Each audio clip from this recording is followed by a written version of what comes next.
Our next stop in Malaysia was barely over 2,000 kilometres away, and yet it felt like a completely different world.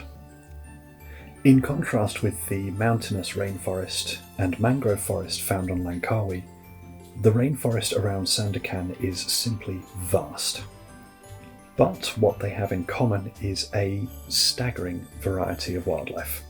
This olive-winged bulbul was one of the first species we spotted, and while we were able to identify the species quickly, it took an embarrassingly long time to work out that this individual was sitting on a nest and panting in order to keep its temperature under control while it presumably incubated eggs. As fascinating as this behaviour was to observe though, it wasn't long before we were distracted by far more brightly coloured individuals, such as this oriental dwarf kingfisher. Normally found near streams and ponds in lowland forest, this particular individual was striking not just for its coloration, but for the fact that it was several hundred metres from the nearest body of water.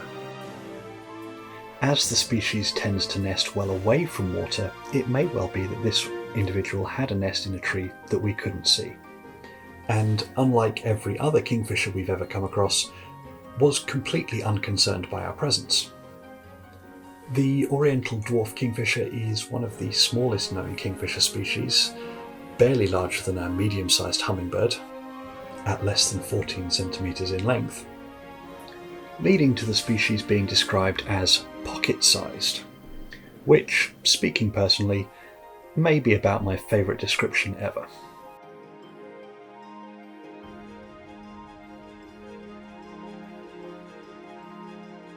Our next spot was a species we had met previously in Langkawi, the greater racket-tailed drongo, and if we'd thought that the species had been difficult to film in the open woodland of Langkawi, under the dense rainforest canopy in Sandakan, it was a nightmare. Eventually, we were able to capture some footage, which shows that the individuals in Sandakan almost completely lack the crest of the individuals we observed in Langkawi.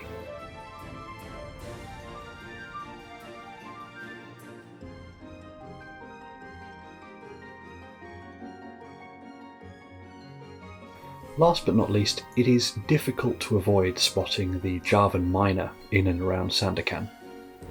Distinguishable from the common myna by both the lack of yellow patches around their eyes and the crests above their bills, which vary heavily between individuals.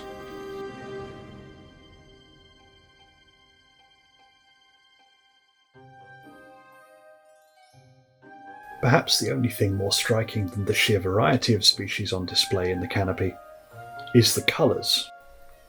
Starting with the scarlet minivet. Despite the name, the scarlet coloration is actually only present on the male birds. As you can see here, the female has striking yellow underparts.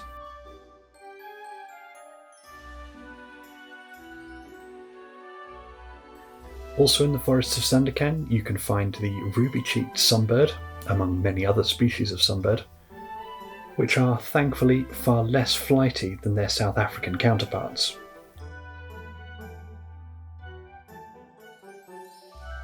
And Raffles malcoa, the next species, is a relative of the cuckoo. The greater green leafbird, shown here, appears to have been attempting to blend into its environment, i.e. the green leaves, and yet somehow has completely missed the mark as they are incredibly conspicuous as they jump around the canopy.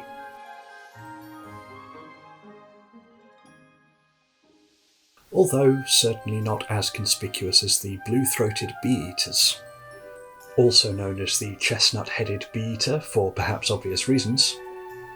They have a similar wing and body coloration to the green leafbirds, but their blue throats, chestnut heads, and in this individual's case, complete lack of sitting anywhere near any leaves, makes them very conspicuous indeed. But in terms of conspicuousness, it is the white-bellied or great black woodpecker that absolutely takes home the prize.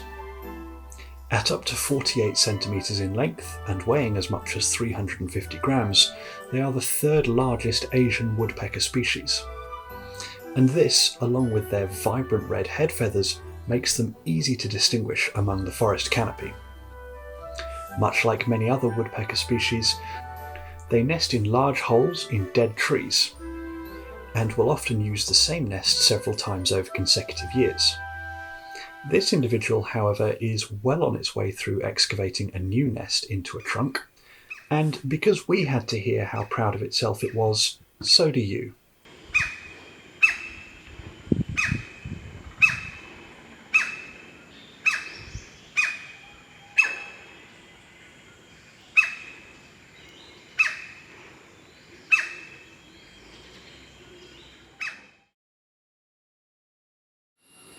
Our next colourful spot in the forests around Sandakan is this, the Black-and-yellow Broadbill. At up to 15 centimetres long and weighing almost 40 grams at their heaviest, these are certainly not the smallest birds we encountered in Sandakan, but something about their appearance makes them seem simultaneously smaller than they actually are and also larger than life, possibly their bright blue bills, which seem disproportionately large to the rest of the bird and are therefore reminiscent of chicks that are not yet fledged. The bill in question is common to all broadbills, as one might expect, and is expected to have evolved to support the bird's insectivorous diet. Male and female black and yellow broadbills can easily be told apart as the females do not have a complete breast band, that is, the black band running below the throat. But there is otherwise little sexual dimorphism, and features such as the pinky peach chest and yellow tail spots are common to both genders. The black and yellow broadbill forages for insects among the canopy in scattered groups of up to 15 individuals, although typically smaller than that, with one usually acting as lookout for the rest of the flock. But as we were observing the foraging, we noted that several of the birds were not foraging for insects, or at least not exclusively, and seemed to be gathering plant material instead.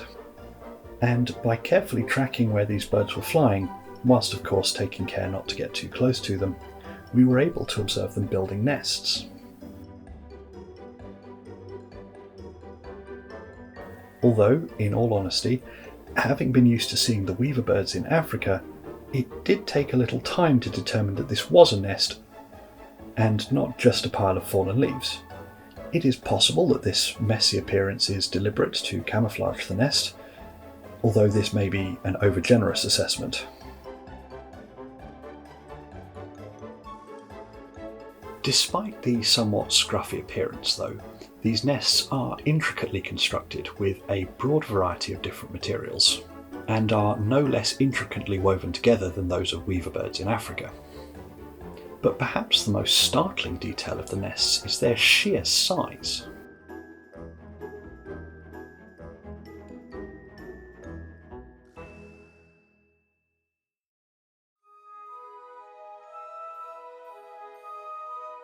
Our penultimate spot in Sandakan, and one we were profoundly privileged to be able to observe, was this, the Bushy-crested Hornbill. These hornbills are particularly fascinating. Like many others in the hornbill family, they are monogamous. However, they live in groups, and typically within that group, only some of the females will be breeding at any one time. During this period, the females stay alone in a mud-covered tree hole to incubate the eggs and raise the young, and all other members of the group will contribute to feeding the breeding females whilst they're on the nest. Being among the smaller species of hornbill, the bushy-crested hornbill is able to access smaller trees to use for nesting sites than other species, and the group as a whole will defend these nesting territories with very loud and aggressive calls. Once again, apologies to anyone with headphones, it may be worth turning the volume down slightly.